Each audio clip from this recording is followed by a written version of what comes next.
Hello, everybody, and welcome back to another edition of the ScruffyMovies podcast. I'm Zach Wallace. And I'm John Crocker. And today, we're going to do a Child's Play podcast. And we ended up in line at the theater to see Child's Play, deciding to see something else instead that relates to a more recent podcast we just did. So today's going to be all about Men in Black International, the brand new Men in Black movie, our review, our thoughts, what we want to see in the future, what we liked, what we didn't like, and just kind of a recap of our most recent Men in Black episode. Let's talk about the new one.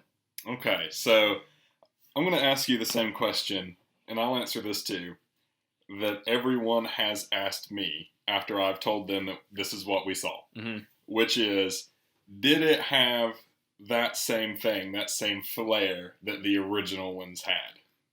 You're asking me that right now? I'm asking you that right now. That's my answer as well. No, it did not. It did not.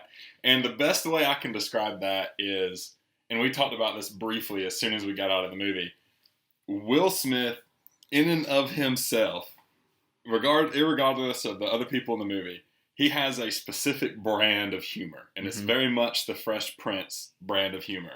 And I immediately think of the scene, I forgot which Men in Black it was, where he's holding the pistol out and he goes, "Oh, hell no. None of that today." Every Men in Black. Every Men in Black, right? But that type of thing is totally absent from this movie. And I still have not made up my mind on whether or not that's a good thing or a bad thing. I definitely would have preferred for it to have been there. I would have preferred for Will Smith to have been there. I don't think that the absence of it I don't think that it was a detriment to the movie that it wasn't there, because I want this movie to stand on its own 2 feet. And I think it stands on its own 2 feet. But it does not have that particular flair that we had come to love with the franchise. That's kind of the way I put it. Yeah, I feel like I say this about a lot of movies, especially more recently to like sequels and stuff.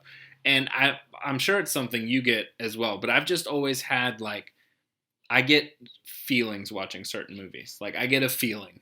Right. And when I watch Back to the Future is a totally different feeling than when I watch The Goonies or when I watch Dumb and Dumber. And Dumb and Dumber is actually a good example, because Dumb and Dumber and then Dumb and Dumber have the same feeling to me. The second one that came out, When Harry Met Lloyd, have the same feeling. They're of the same ilk, and I enjoy them the same.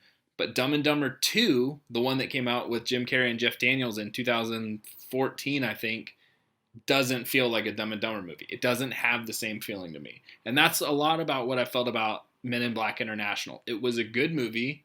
I enjoyed the story, but it didn't feel like Men in Black to me. It wasn't a Men in Black movie. It was just a good sci-fi movie with aliens that had some of the Men in Black stuff, but it wasn't a Men in Black movie. Yeah, I don't know. See, to me, a lot of what makes the Men in Black movies are the badass cars with the red buttons, the awesome guns that do all kinds of crazy things, and the aliens that you see just wandering around as if they just exist in the world. And those are 3 of my absolute favorite things about the Men in Black movies. And this movie checks all those boxes. It has badass guns, it has badass cars, it has cool aliens, but none of them hit the mark in the way that the other movies did. I mean, you can just never redo the noisy cricket scene. It just will not happen. And they even nod to the noisy cricket in this movie. She literally picks it up. But they never, ever went out of their way, other than the big main gun, the main weapon that the whole movie revolves around. They never went out of their way to show off a rifle or a pistol. They never had that scene, other than maybe once or twice, where they're like, there's always a red button. Look for the red button. There's always a red button. Other than that, you never really got, the oomph from the vehicles. There was no driving upside down in the tunnel scene type of a thing. Now, the bike was really cool. I like the bike, but even that just seemed to sort of serve its purpose, and that was about it. I mean, the most satisfying thing I saw, unfortunately, was actually in the trailer, which is where they're fighting the twins, or whatever they were at the very beginning, in the street, and she pulls the mirror, and she's like, "Oh, how do I open this?" And then it just opens up, and there's 9 different guns in there. That was the only time where I was like, "Oh yeah, Yeah, I love that. Like, more of that. Give me more of that, Yeah. you know? So, I don't know. I'm with you. To me, it looked like a Men in Black movie. It even almost felt like it was in the Men in Black universe, but it wasn't the Men in Black we'd come to love. And it's almost like Star Wars. The most recent Star Wars movies, or movie, is it has all the things that on paper are supposed to make this fit into the world. And when I watch it, I say, yeah, this totally happens in that universe, but it's not my Star Wars. This isn't my Men in Black. Yeah, there's something kind of immeasurable about just like a feeling that movies give people. Yeah. And like you can check all the boxes on paper, but if you don't do it correctly, it's not going to feel like that movie. I will say though, during the movie itself, where they kept traveling to all these different locations and started talking about like different alien species and this universe and that universe, I was like, oh, Crocker must be loving this, all this world building. Yeah, totally. And I do like, I absolutely do like the international aspect that they purposefully stepped away from the organization that we've come to know and the people that we've come to know. They threw in, gosh, I can't remember what the little skinny guys are called that are always like making coffee. Yeah, the little... there's a name for them. Yeah. I forget what they call them. I want to say cockroaches, but that can't be right because the cockroach was another huge thing in the original Men in Black movie.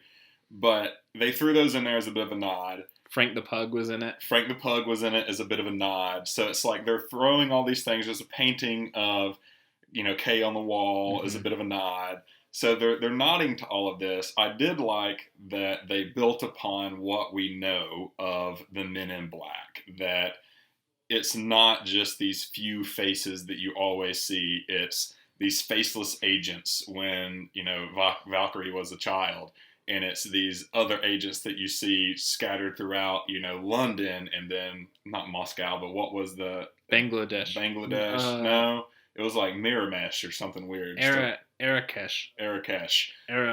Something. Either way, a foreign country. These places have their own Men in Black headquarters. Marrakesh, that's it. That was it. But these places have their own Men in Black headquarters with their own Men in Black, and they're handling their own business, and they have this crazy subway that connects them all, and they all are sort of intertwined, and you got the leader from the London organization and the leader from the New York, organization. So, like that, I love. I ate that stuff up big time. And I even liked spoiler alert, we're bringing you back to New York, set up for future stories, whereas Thor stays in London. Who knows what we're going to see in the future with him. I don't know actors and actresses' names, by the way. Chris Hemsworth. I just call them by their Marvel names. Because Tessa Thompson. That's what everybody knows. So, I was on board with that. But just the movie in general for me, and this is where people start talking about story arcs and scene selection and all of that. I am not going to get that deep by any means, but I'm going to say I feel like the story lied a little flat. Like it didn't seem as exciting as I wanted it to be. It was almost just like, okay, we're going from this thing to that thing, and now we're here, and now we're there. And it was like at every turn you just had to give the movie something. It's like, okay, I'll give it to you. We're here now. Oh, I'll give it to you. That happened in between. And there was just no good climax to it. I mean, there was, but there wasn't. Yeah. Or maybe I didn't care about the climax. No, I can feel that because I definitely, this was another thing I said, like as soon as we walked out, I was like, well, it took about 30 or 40 minutes to get into, but once they started it, it was pretty good. But like those first 30 or 40 minutes, I was like, no, I'm not going to like this. Like immediately, the first scene, Crocker and I went with our other friend Jake who works here.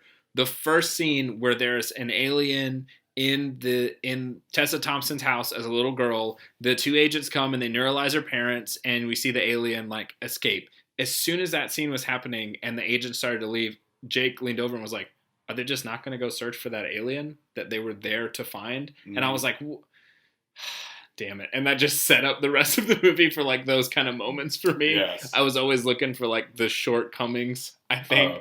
So many. Well, there's a lot with that. And this is something I want to talk about, well, maybe, is how much they breezed over her finding and making her way into MIB. I thought a huge part of this movie was going to be her sort of going solo and figuring this kind of stuff out on her own. And they show that and they build it up. but it's almost in a, we have to do this so the rest of the movie makes sense. And it could have been like, the movie could have literally started with her just being a new recruit through typical channels, even though that's not the way it was in the original, but it could have started with her just being a new recruit through typical channels, and it just points to her when she's getting suited up for the first time. The movie goes from there, and the quick little flashback of what happened when she was a child to explain how she knew the blue guy, and then all of that's done. Now we didn't have to waste that 30 minutes where it was trying to show you cool things that she did, but it really didn't show you cool things that she did. So that's one thing, is that we breezed over that. Two is that it set things up. That scene set things up in this movie where I knew I was going to be able to spot every twist and turn from a mile away. Because I knew from that very moment that the blue guy, the blue furry thing, was going to come back and either A, save the day, or B, end up being the big bad villain at the end. Mm-hmm. Now, it wound up not really, honestly, it didn't matter that much. Being a mix of both of those, but it really wasn't the big bad guy, and it didn't really save the day in the end. It was just sort of there for a plot point and about 3/4 of the way through the movie. So, but to say that, you know, at the very end, when they start repeating themselves about my Series 7 atomizer, mm-hmm. or whatever it was, like, I knew exactly what had happened, is that he had been neuralized. Like, all of these things you could see coming from a mile away. Now, we are probably more experienced moviegoers than the general public, mm-hmm. but I don't feel like that was anything the general public could not have seen through immediately. No. And then my third and final point on that, which is what you were making, which is all of the shortcomings, which off the top of my head right now, I immediately think of the scene where they are quite literally in the middle of the Sahara Desert, and they manage to get enough scrap wood together to have an actual bonfire. Mm-hmm. Like, not we're ripping our clothes off and burning books and things that we had in our pocket. There is a campfire, like cooking marshmallow style, perfectly laid log campfire with a fire in the middle of the desert. The second thing that pops to my head is when they're actually cruising through Marrakesh on the bike. And all these people see this bike, and all these people see these aliens, and all these people see this chase. And she leans to her right, presses the neuralizer once. She neuralizes like twice. 6 people out of maybe, like 800 that saw that bike. Yes, dude. So many things like that happen throughout this entire movie, where to me that will ruin a movie quicker than anything. Is when you get to the suspending of belief, or how do you say that? Suspension of disbelief. There you go. When that happens from the first 10 minutes and just doesn't let up, I mean, they really just did not even try, it didn't feel like, to keep you, like, in this world. Yeah. So you mentioned a couple of things that I want to talk about. First out, the little blue alien at the beginning. Whenever he said something, I was like, okay, that's going to matter later. That's important. No reason why he would have said that otherwise. But then when she saw the actual guy, I was like, okay, no way that's going to be the same alien. They're off in like this Cambodian island or wherever it was. That alien was a tiny little thing that jumped from her window in New York City, in Brooklyn. No way that's the same alien. But whatever that alien said is going to matter to this one because of they're of the same species. And that's going to mean like, this person has a life debt or something like that. And when she said it and he looked and he was like, oh, Molly? I was like, oh, come on.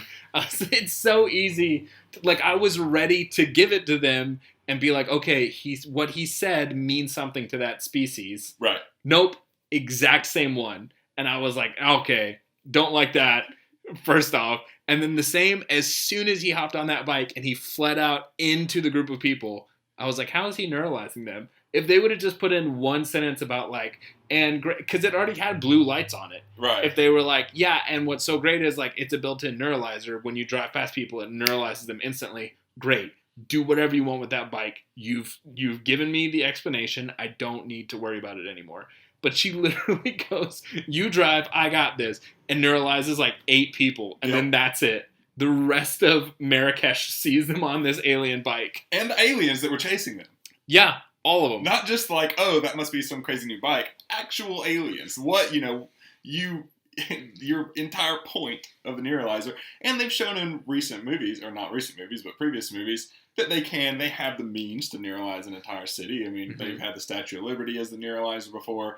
So I feel like they could have thrown anything in there. Just give me something. Yeah. Because that was just, it came off as lazy to me. Yeah. And then finally, I agree with your, like, we shouldn't have spent 30 minutes of her finding the MIB to just become an MIB agent. That's useless information then. It's like, oh great, she found them, now she's an MIB agent. It sets us up for a story that we've already seen. It's not like they had to explain to us what the MIB was. We already knew what it was. There's no reason to explain that again.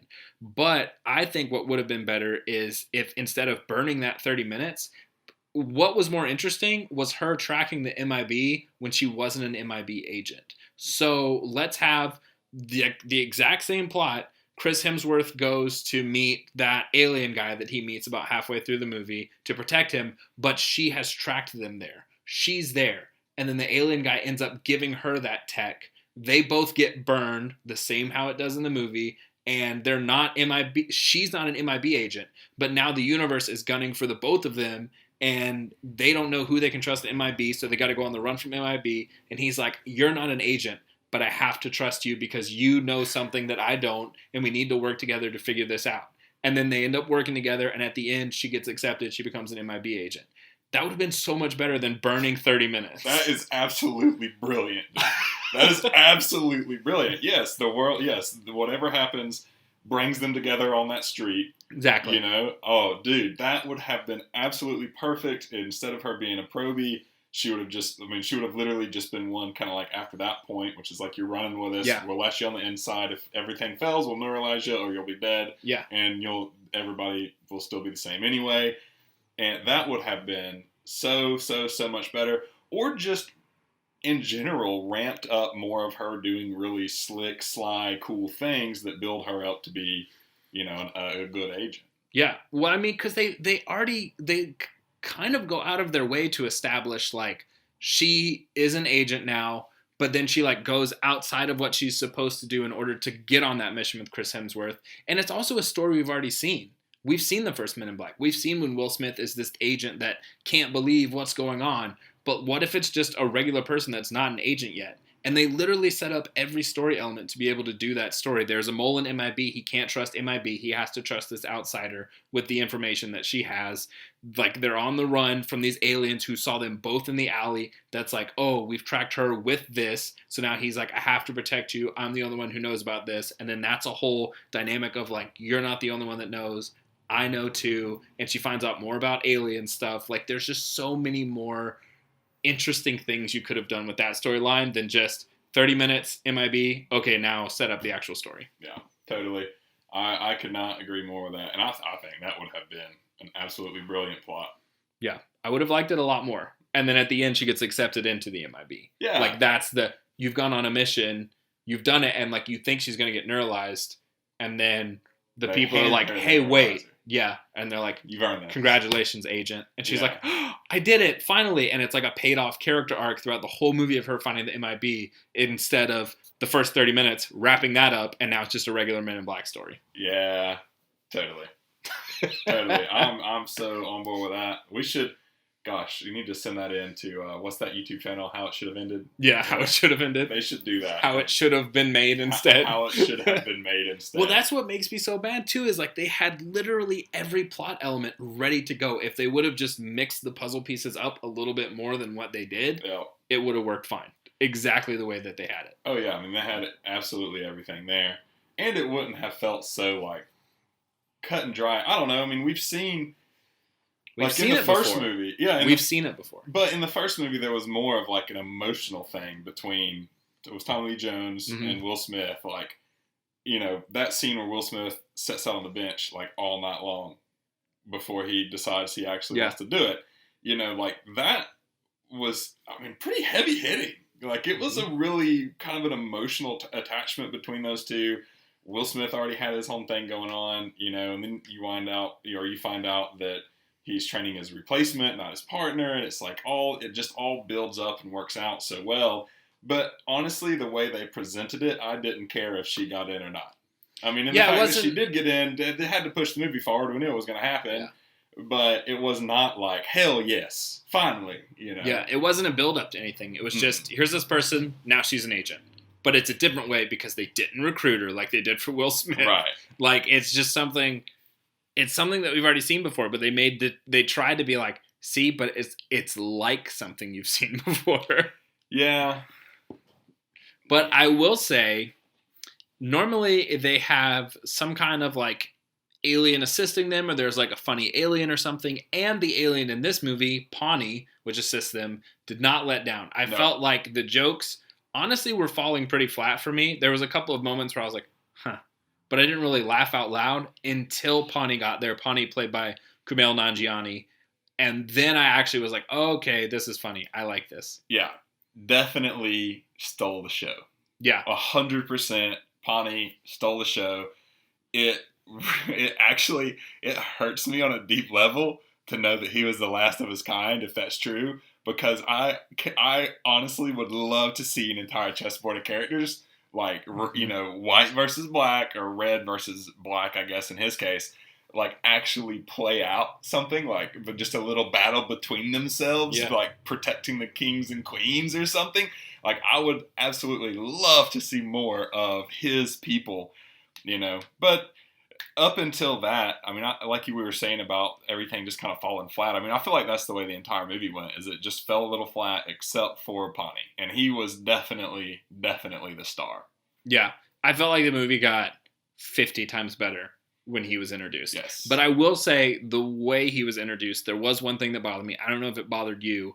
They've established that, like, all of these people are dead. Like, all of his other, like, his queen and the other pawns are dead. And it's at least been, because we've seen the twins, they first went to Marrakesh. Right. Then they went to New York City. So it's at least been bare minimum a few days. Right. Since they've basically destroyed Pawnee's government system that they have on that chessboard.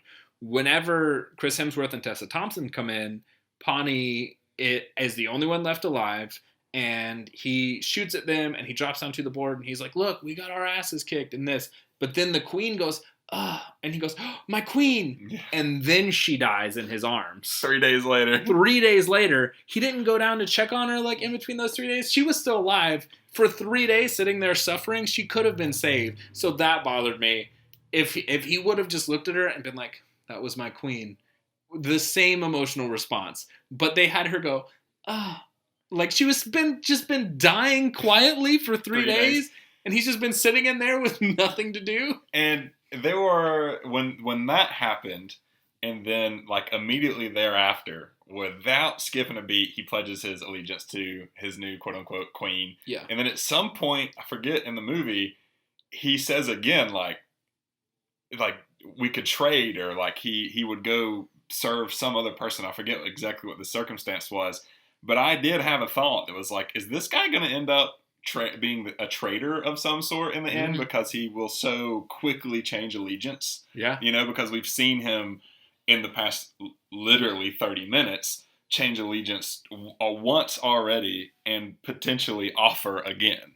Yeah. You know?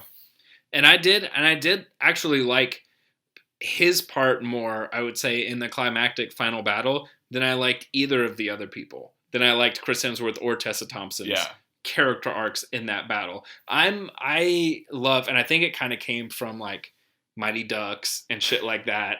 But like Guardians of the Galaxy is so good to me because I love it when a team is not supposed to be together. Like when somebody has no good reason to be there other than the fact that somebody's like, hey, could you be here? Could you help me on this? And they're like, fine. And then it ends up being like life or death, world changing events. I love that like storyline aspect for some reason. And the fact that he just happened to be like, yeah, I'll pledge my allegiance, whatever. But like literally the world would have ended if he wasn't there. Like I loved when he jumped into the portal to save her. Held the two together. Yeah, and held the two and like yanked her back to Earth and then ended up being the one who saved the day. Like without him, it wouldn't have happened. And he was just this little pawn in a chessboard government where everybody else died and he just didn't want to have to kill himself. Yeah. And so I really like that aspect of it.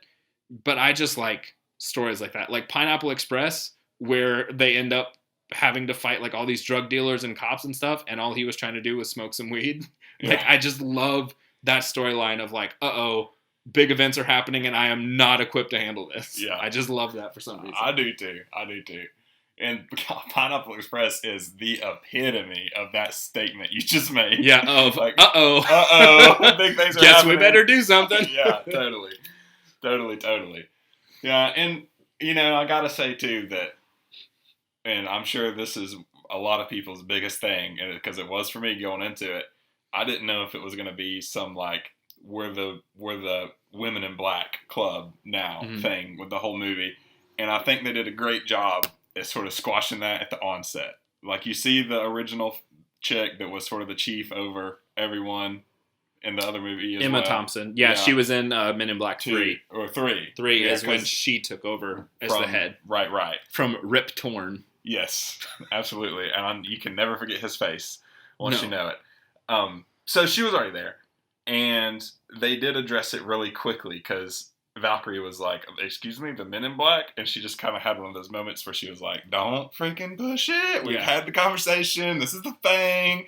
Just go along with the flow. They're not letting go of it. I understand. Yeah, and then at some point when they're on the island and Thor goes like, the Men in Black and woman or something like that. Yeah, and he turns around and gives her a thumbs up. And gives her like the pumpy thumbs up where you're just looking for approval, Yeah. And I was like, okay, you threw it in there a couple of times. You squashed the issue well. Because I was afraid that, I mean, unfortunately, in the world we live in today, it could have very easily became some just political stunt of a waste of a movie.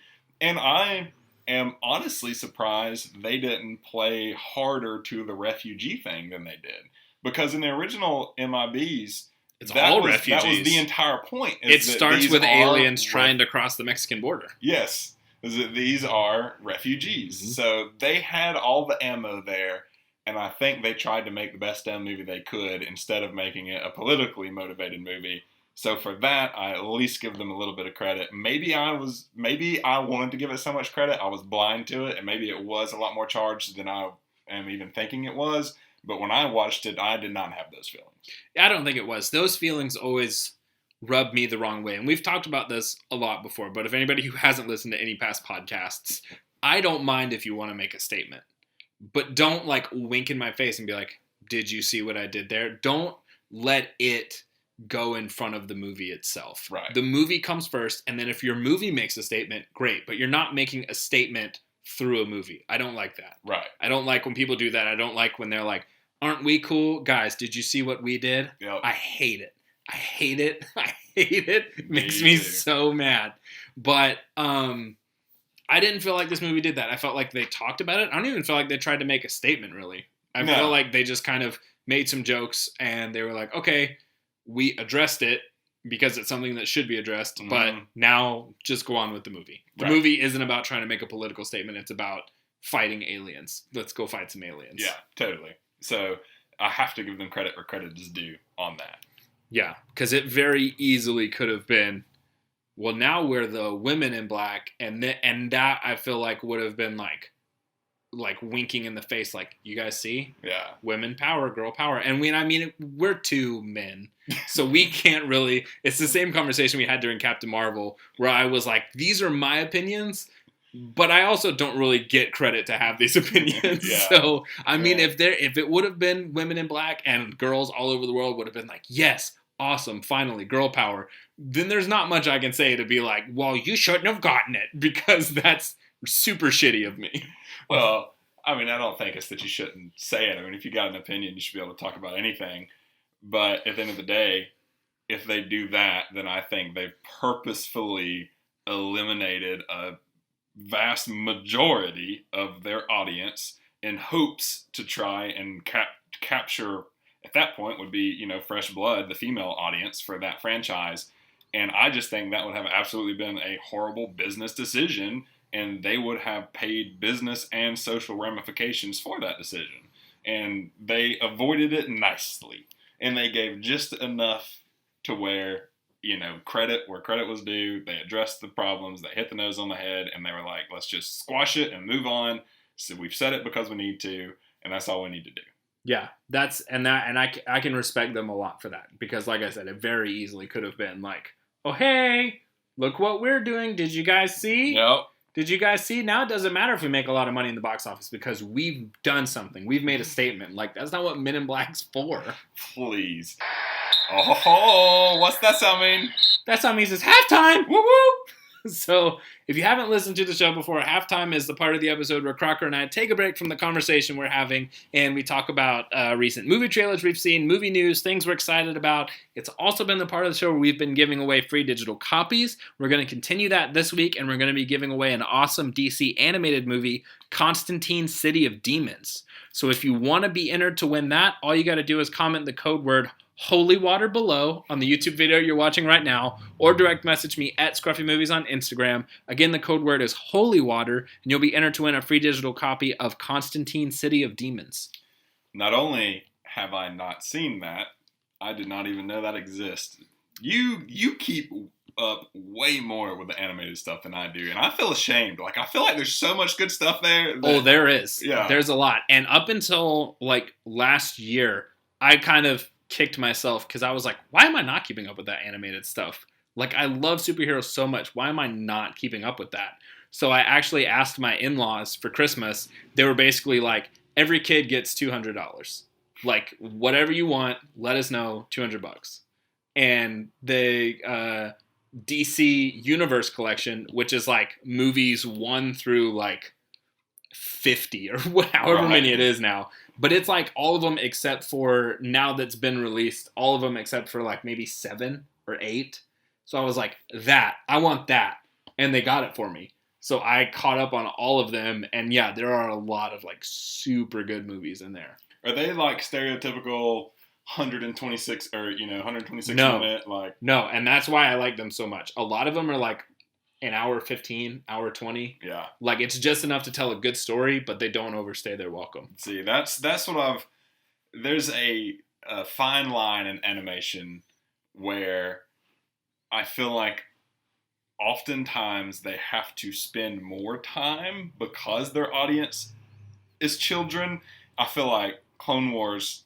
No, Star like Wars, this isn't even like, stuff isn't for kids. Like, It's there's not? ones that are rated R. Oh, really? Yeah. Oh, okay. Super bloody, like F words dropping, but they're just like, we couldn't make this in live action. Cartoon is the way to go. So you're not going to find yourself in a scenario where you just watch a gory, bloody battle and then they have to pause to explain what a large word they just said means. No. Okay. No, this is like for adults. Good deal. And they actually established their own universe in the animated movies and everything. Like, there's own, and they come out with other movies where it's not connected, and you can always tell because either when it comes out it'll say a DC Universe movie, which means it's connected, or it'll say a DC animated movie, which means it's not connected. It's just for fun. Mm-hmm. Like the recent one that just came out, Batman versus Teenage Mutant Ninja Turtles, was amazing. Batman versus I feel like I need to know this exists in the world, It and was I have no idea. Amazing.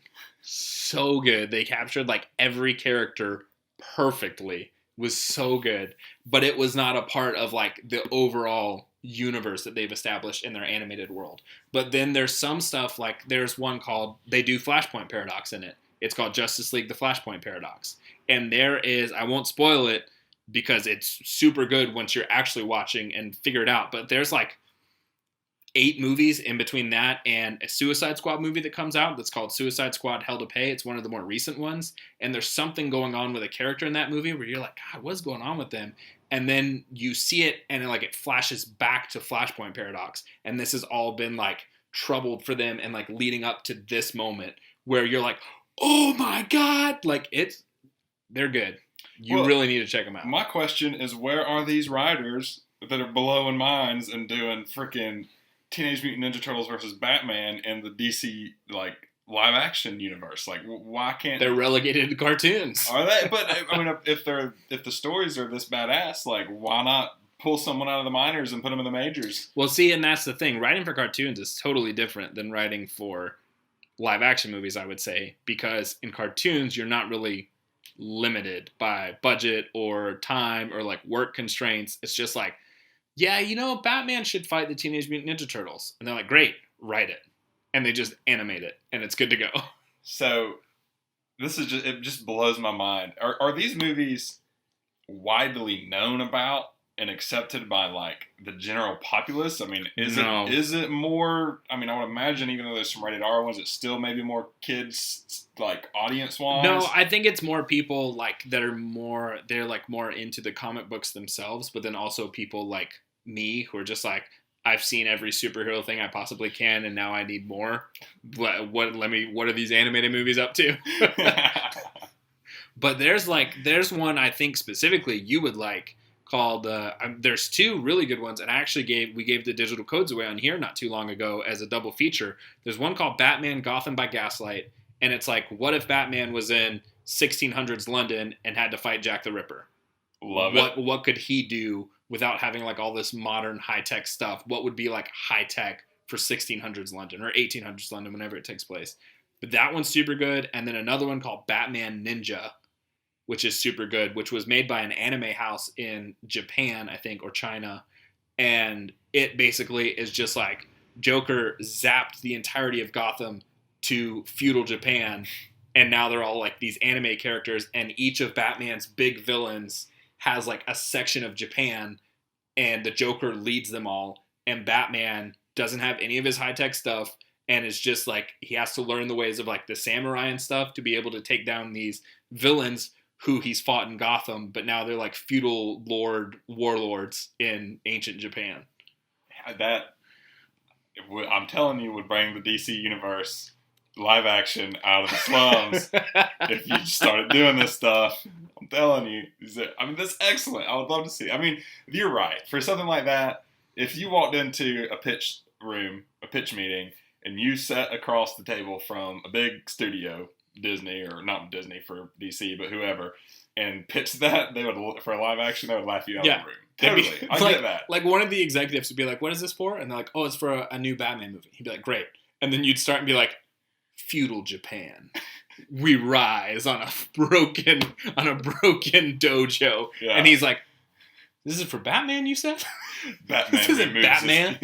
Removes his katana from the sheath with a shing.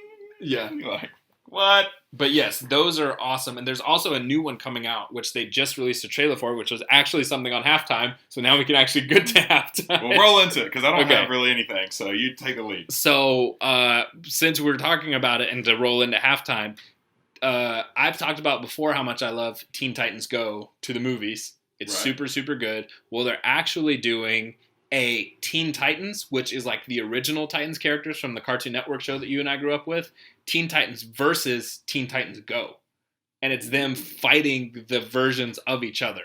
And it's bringing the original Teen Titans back. And it's coming out straight to DVD and Blu-ray. I'm not sure when, but I'm super excited. That sounds awesome. Yeah, I'm super excited for that. Also, this week, we got another trailer for Hobbs and Shaw, which I'm super excited. It actually made me go back and watch Fast and Furious 6, 7, and 8 all over last weekend. Yes. Yes, I love it. And so I'm super excited for that. That looked pretty good.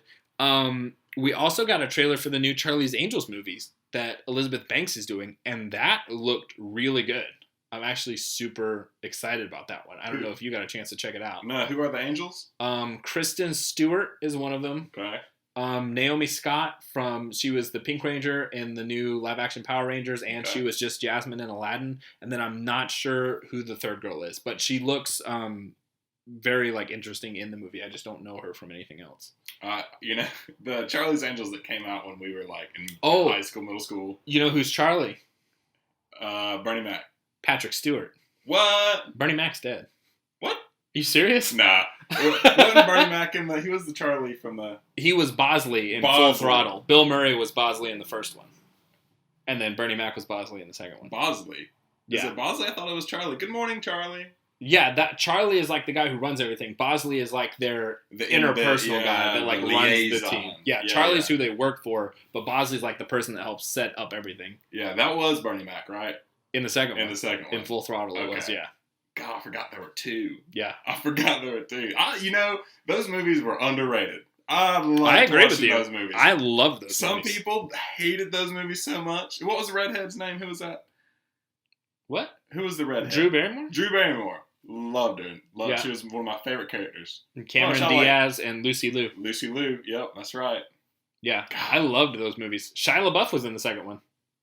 is like an annoying kid or something. Yeah, he was like the motocross guy that they had to protect. Yeah. Because the second one was all about like they get the witness protection agency list and people are like coming after people who went into witness protection.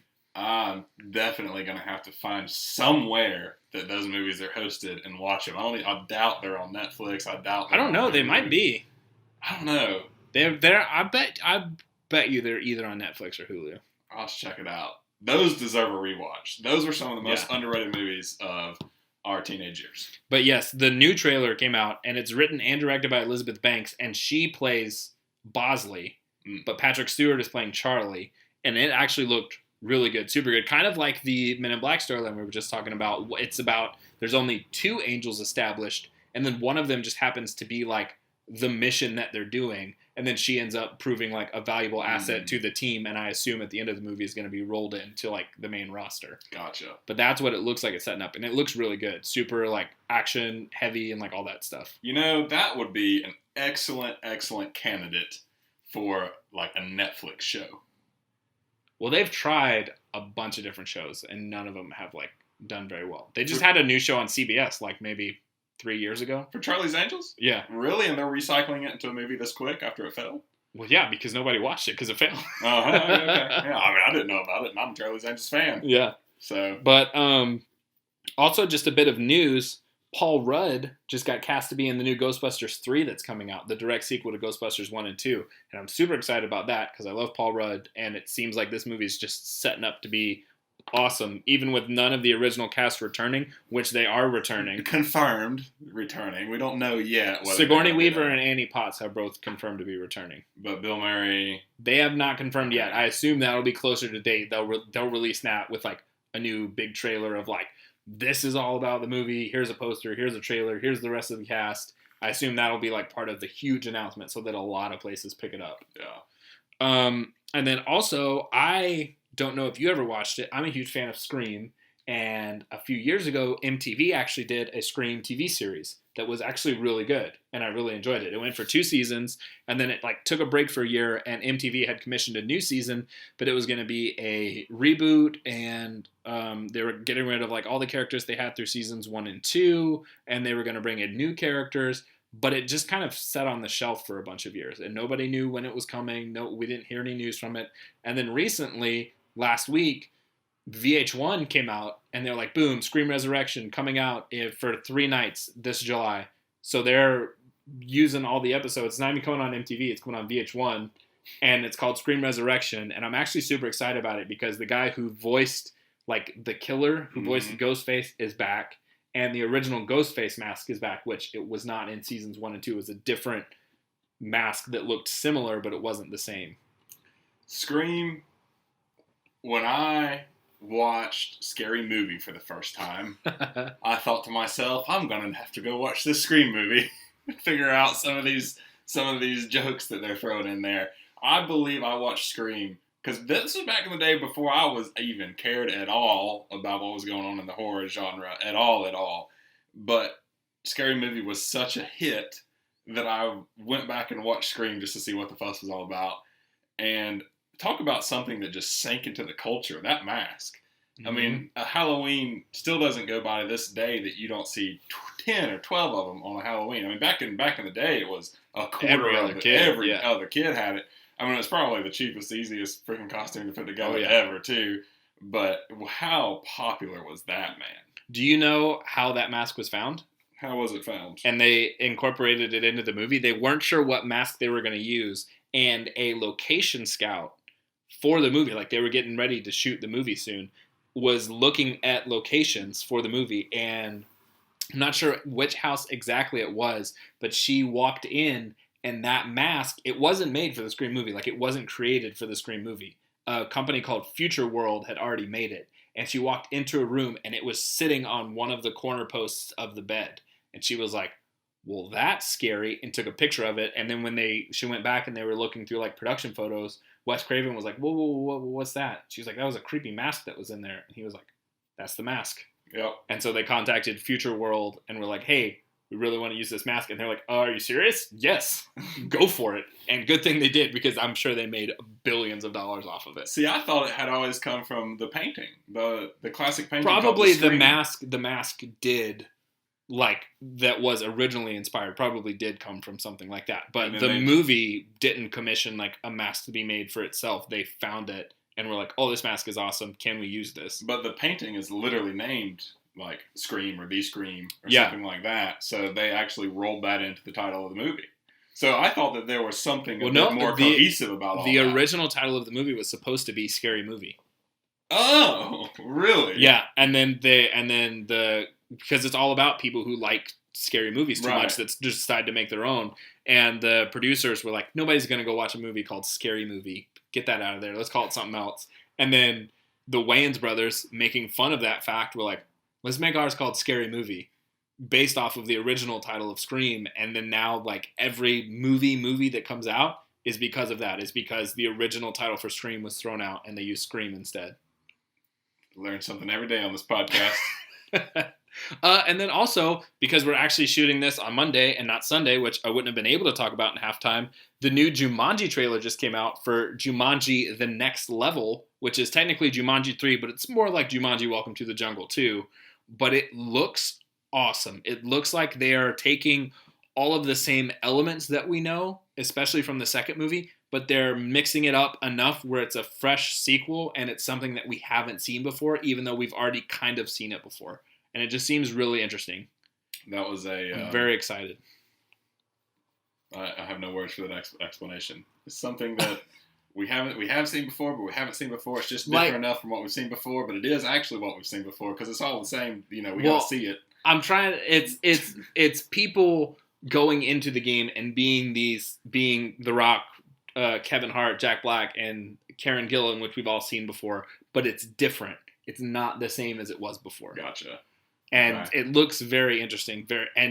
I'm super excited for that because Welcome to the Jungle surprised the hell out of me when I watched it. I was like, I might like it, but oh well, we'll see. And I ended up coming out of that liking it more than The Last Jedi, which is like my big praise of the movie. People are always like, have you seen the new Jumanji? Is it any good? Because a lot of people thought the same as me. And I always say I liked it more than I liked Star Wars. And they're like, whoa. I had low expectations for that movie. Much like Men in Black. Yeah. When I walked into it, and it exceeded expectations. Yeah. Well, that was it for me for halftime. You said you didn't even have anything for halftime? No, sirree. Okay. Let me double check my notes, but no, I think I'm good, sir. Okay. Well, that was a lot. We talked a lot about a lot of different stuff that wasn't even like halftime specific. We spent a good 15 minutes on the DC animated movie. That's fine. We needed to. We've never covered that. We give these away a lot. Yeah. And people might do like I do, and it's like, why do I want a child's movie? Yeah. So it's good to get that information out. It's not a child's movie. Maybe we'll get more. Very good. I think even City of Demons is rated R. Oh, wow. I'm like 80% sure. Awesome. Well, I guess we could do a little bit of quick pitch. What would you like to see out of a potential Men in Black International 2? Just get all the Marvel heroes in there, We got playing different people? Yeah, but playing different people. We already have Valkyrie and Thor. Or maybe just the Asgardians and what's the blue guy? What's his name? The gravel guy. He's not an Asgardian, but he's in Thor. What? The funny dude playing Fortnite. Oh, Korg. Korg. We need Korg. Yeah, Taika Waititi. But I want him to look the same, like they use the same computer generation on him, so he looks as if he looks like Korg. He looks like Korg, but he just plays an alien and give him a different accent, make him like an actual actor in real life. That's just playing. Taika Waititi is an actor. Well, hey, you know what I mean. He acts in all kinds of stuff. The look, and then it was fit so good to be an alien. No, I'll tell you what I want. My quick pitch is get Will Smith back. In some way, shape, or form, I think it would be hilarious to do like they've done before, but then he's working for the Postal Service, just like in the other movies. Well, Tommy Lee Jones worked for the Postal Service. Well, that was the thing, though, is that all Postal Service workers are either aliens or retired MIB people. It was like the government's way of being like, okay. Of being like, thanks. Yeah, you have a job, that type of a thing. So I would love to see, because Will Smith at the end of MIB 3, I mean, He didn't quit. He didn't quit, or he wasn't like sunsetted or die off or anything. So he's still in this universe. Tommy Lee Jones was more or less sunsetted, I think. Yes, I think he was too. But Will Smith was not. Because the third one was the one where he had young Tommy Lee Jones too. Yeah, time travel. As played by Thanos. Yes. So they already started. So it's all in the same universe here. I would like to see Will Smith come back.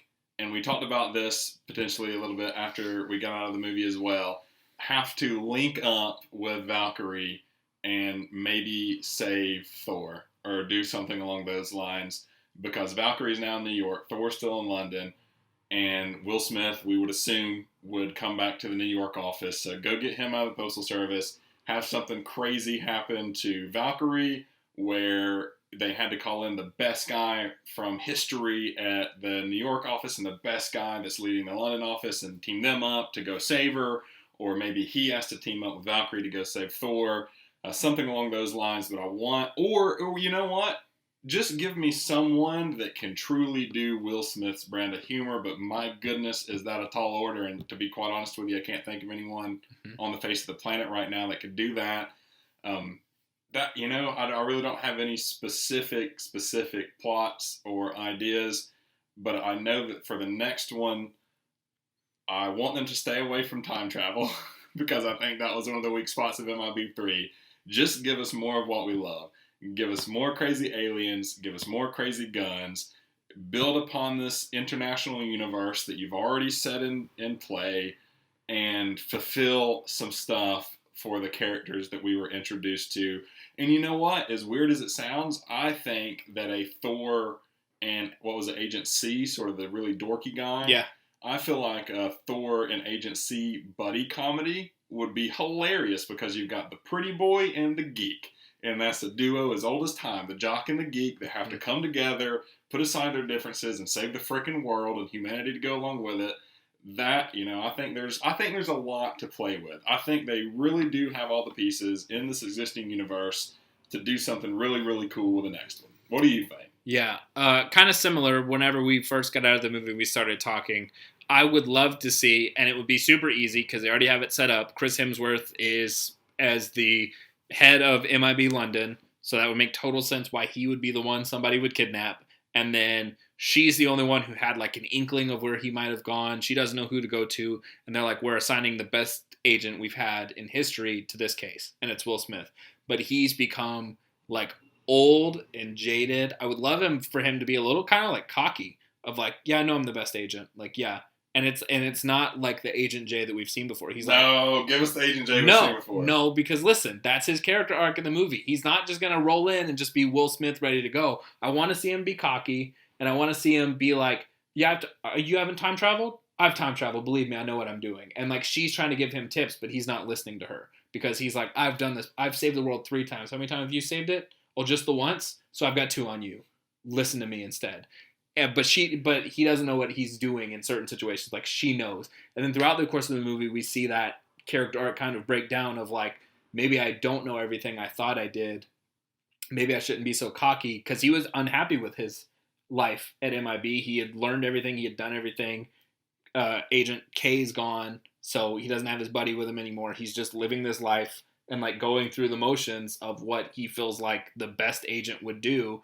And so now he's like learning stuff from her, and he's like, oh, maybe I don't know everything. And so he becomes like reinvigorated with the MIB, and he starts to become the old Agent J from the other movies. And we see that come out, and then eventually they team up with Chris Hemsworth. They break him out, and then we see all of them together for a few scenes, and then they fight like the final climax together. I want the movie to start with Will Smith like riding on the exterior of a rocket through our atmosphere, crashing back down to Earth, because he's been off-world, like being a diplomat for the human race in the great space congress that's going on. That would make sense too, because then it could be like, I haven't been an agent in so long, I don't know how to be an agent anymore. I'm a diplomat now. Right. I talk to aliens. I shake their hands. I don't shoot them anymore. I mean, think about it. What was the Starfleet Federation? Every captain had to be a diplomat, every Jedi had diplomatic duties. I mean, this is true. If we can get a little bit of that blood driven into MIB, I think we'll be on the right track. Well, that would make sense because that would also keep that kind of like cocky Will Smith out that you seem to have a problem with, and instead just make him kind of like old and grizzled, like even kind of retired at this point, and he's like, I don't do that anymore. But I want to see, and then he has to like get back into the action and like jump back into it. I want to see him warm up to his old self and slowly like break out and become himself again, like find himself.